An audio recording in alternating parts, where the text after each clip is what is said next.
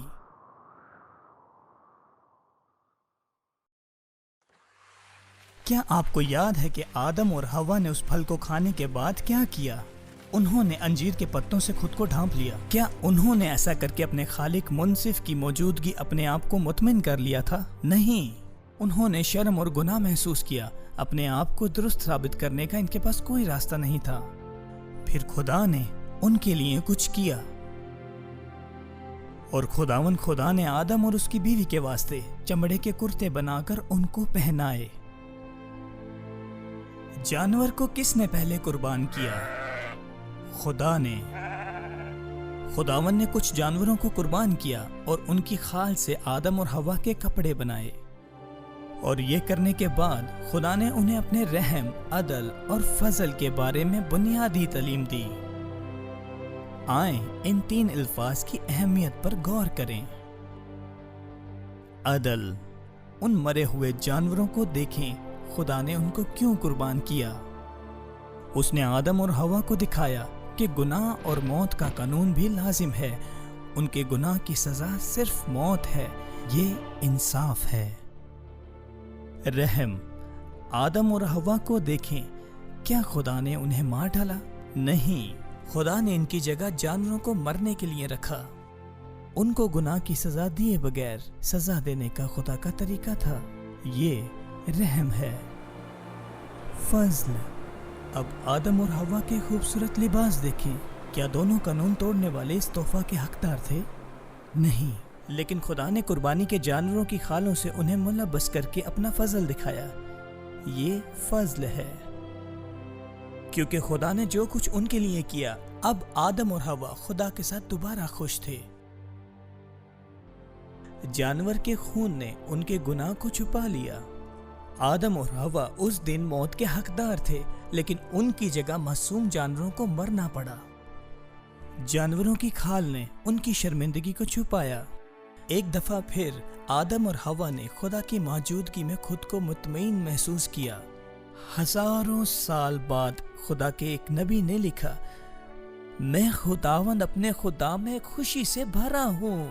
اس نے مجھے نجات کے کپڑے پہنائے، اس نے راست بازی کے خلط سے مجھے ملبس کیا۔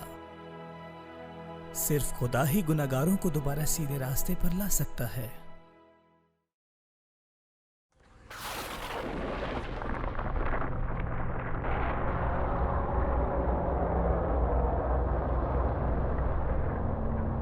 جب خدا نے باغی فرشتوں کو آسمان سے گرایا اور ان کو آخرت تک قید کر دیا، وہ روحیں جو آسمان کی دمکتی ہوئی روشنی میں رہتی تھی، ان کے لیے گناہ کی کوئی معافی نہ تھی۔ لیکن ان گناہ آلودہ انسانوں کو دوبارہ حاصل کرنے کے لیے خدا کا منصوبہ تھا کہ اگر وہ اس پر ایمان لائیں۔ ابھی تک گناہ کے نتائج ہیں۔ جس طرح خدا نے لوسیفر اور اس کے برے فرشتوں کو آسمانی جنت سے نکالا، اسی طرح خدا نے آدم اور حوا کو زمینی جنت سے نکال دیا۔ اس کے بعد خدا نے ان کو باغ عدن سے باہر کر دیا اور باغ عدن کے مشرق کی طرف کروبیوں کو مقرر کر دیا اور چوگرد گھومنے والی شعلہ زن تلوار کو رکھا کہ وہ زندگی کے درخت کی راہ کی حفاظت کریں۔ باغ کے درمیان میں دوسرا خاص درخت زندگی کا درخت تھا۔ صرف کامل لوگ یہاں سے کھا سکتے تھے۔ آدم اور حوا اب کامل نہیں رہے تھے۔ انہوں نے گناہ کیا، اس لیے ان کا بوڑھا ہونا اور مرنا ضروری تھا۔ ہمارا عظیم خالق مقدس خدا، یعنی وہ خالص، شفاف، کامل اور راست ہے۔ اس کے مقدس قانون اور مقدس قدرت کی وجہ سے یہ ضروری تھا کہ وہ گناہ کی سزا صرف موت دیتا، زندگی کے ماخذ سے جدائی۔ کچھ لوگ سوچتے ہیں کہ خدا اتنا عظیم ہے کہ وہ اپنے جاری کردہ قانون کو نظر انداز کر سکتا ہے۔ سوچے کہ ایک عدالتی کمرہ جہاں جج وطن کا مقررہ قانون نافذ کرنے سے انکار کر دیتا ہے، کیا آپ کہیں گے کہ یہ عظیم منصف ہے؟ سوچیں ایک فٹ بال میچ جہاں منصف کھیل کے اصولوں کو نظر انداز کر دیتا ہے، کیا آپ اسے اچھا ریفری کہیں گے یا برا ریفری؟ شیطان نے چاہا کہ حوا یقین کرے کہ اس کا خالق کبھی قانون نافذ نہیں کرے گا، وہ کبھی قانون توڑنے والوں کو موت کی سزا نہیں دے گا۔ لیکن منصف بادشاہ کبھی اپنی باتوں سے نہیں ٹلتا۔ خدا عظیم ہے، آپ اس پر بھروسہ کر سکتے ہیں۔ صداقت اور عدل تیرے تخت کی بنیاد ہیں، شفقت اور وفاداری تیرے آگے آگے چلتی ہیں۔ کیا تم اس پہیلی کا جواب دے سکتے ہو؟ شیطان اور انسان ایسا کیا کر سکتے ہیں جو خدا نہیں کر سکتا؟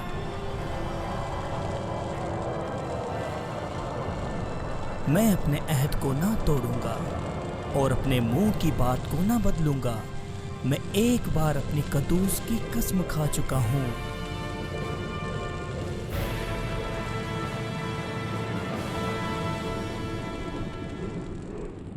کائنات کا بادشاہ کبھی اپنے الفاظ نہیں پھیرتا۔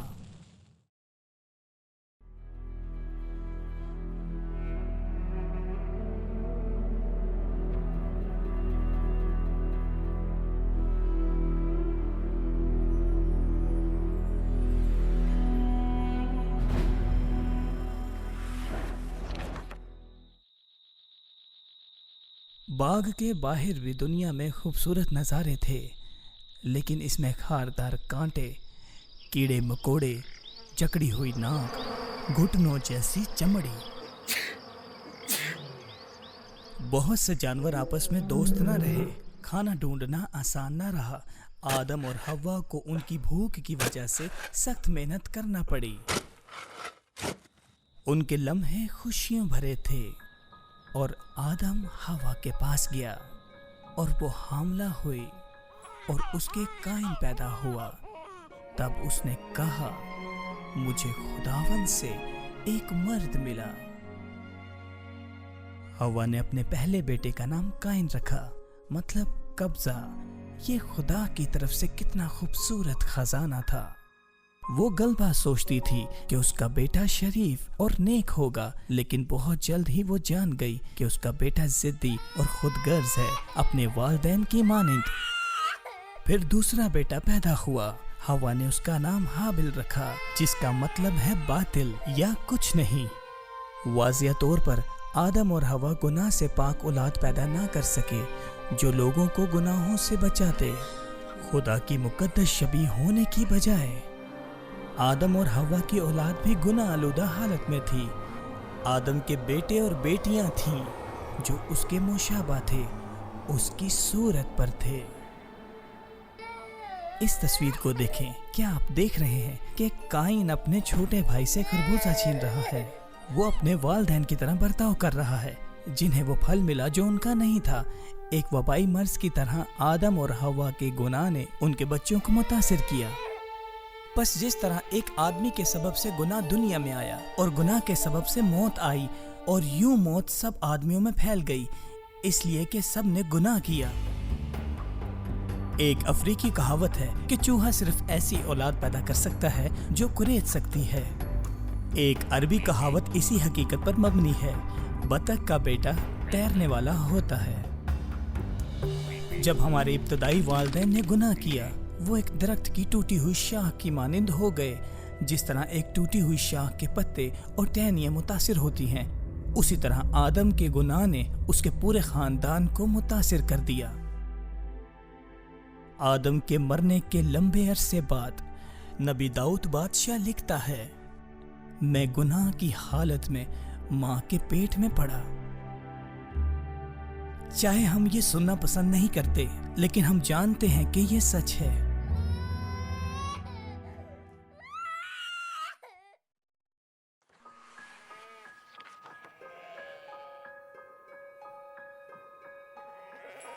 آدم اور حوا کے بہت سے بیٹے اور بیٹیاں تھیں، لیکن بائبل صرف ان کے پہلے 2 بیٹوں پر غور کرتی ہے، اور حابل بھیڑ بکریوں کا چرواہا اور قائن کسان تھا۔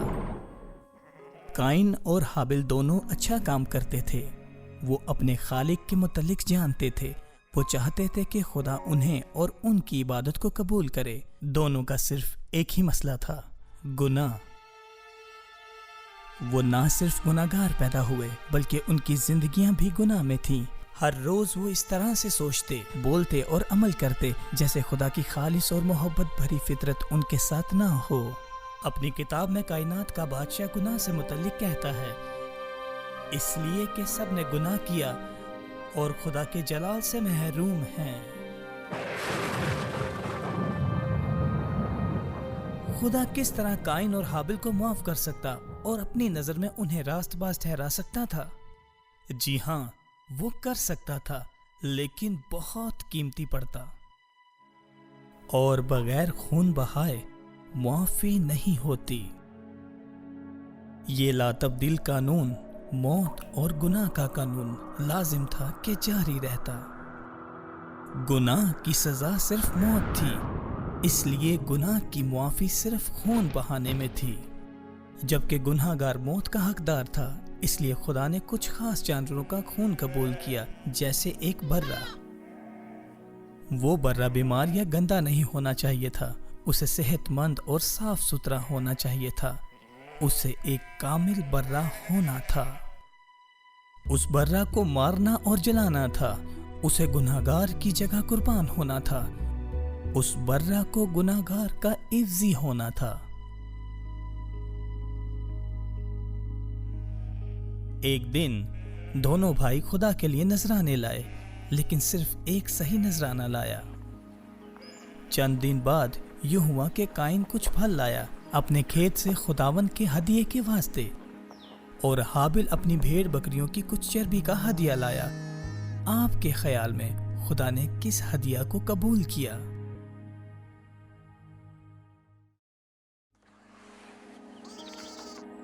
ان بھائیوں کو دیکھو، دیکھو وہ خدا کی نظر ہدیہ دے رہے ہیں۔ قربان گاہ کو دیکھیں جو ایک اونچا مذبح ہے، عارضی طور پر مٹی اور پتھر سے بنا ہے، یہ موت کی جگہ تھی۔ یہ آسمان اور زمین خدا اور انسان کے درمیان نذرانوں کے لیے بنائی گئی۔ جو کچھ قربان گاہ پر چڑھایا جاتا اسے جلایا جانا تھا۔ خدا ہمیشہ انصاف برقرار رکھتا ہے، بلکہ شفقت دکھاتا ہے۔ وہ یہ کیسے کر سکتا ہے؟ وہ انصاف کیے بغیر گناہ گار کو سزا کیسے دے سکتا ہے؟ قائن اور حابل کے لمبے عرصے بعد خدا نے موسیٰ سے کہا، کیونکہ جسم کی جان خون میں ہے، اور میں نے مذبح پر تمہاری جانوں کے کفارے کے لیے اسے تم کو دیا ہے، کہ اس سے تمہاری جانوں کے لیے جان رکھنے ہی کے سبب سے خون کفارہ دیتا ہے۔ وہ سوختنی قربانی کے جانور سے سر پر اپنا ہاتھ رکھے، تب وہ اس کی طرف سے مقبول ہوگا، تاکہ اس کے لیے کفارہ ہو۔ کفارہ کا کیا مطلب ہے؟ اس کا تعلق گناہوں کو ڈھانپنے، صاف کرنے اور معاف کر کے مطلوبہ فدیہ ادا کرنے سے ہے۔ پرانے عہد نامے کے زمانے میں خدا نے لوگوں کو بتایا تھا کہ وہ ان کے گناہوں کی قیمت کے طور پر موٹے تازے بروں، مینڈوں، بکروں، بیلوں اور قمریوں کے بہائے ہوئے خون کو قبول کرے گا۔ ایسا خون کفارہ ہوگا گناہ کو ڈھانپنے کے لیے، لیکن صرف اس دن تک جب تک خدا گناہ کی شریعت اور موت کے تقاضے کے مطابق پوری قیمت ادا کرنے کے لیے کامل قربانی مہیا نہ کرے۔ اب قائن کو دیکھیں، وہ خدا کو کیا نظر کرنے والا ہے۔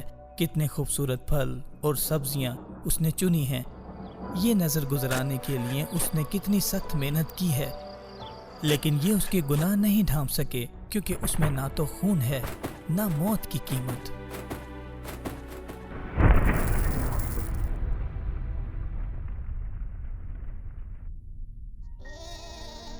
حابل اور اس کے ہدیہ کو دیکھیں، کتنا دکھی منظر ہے۔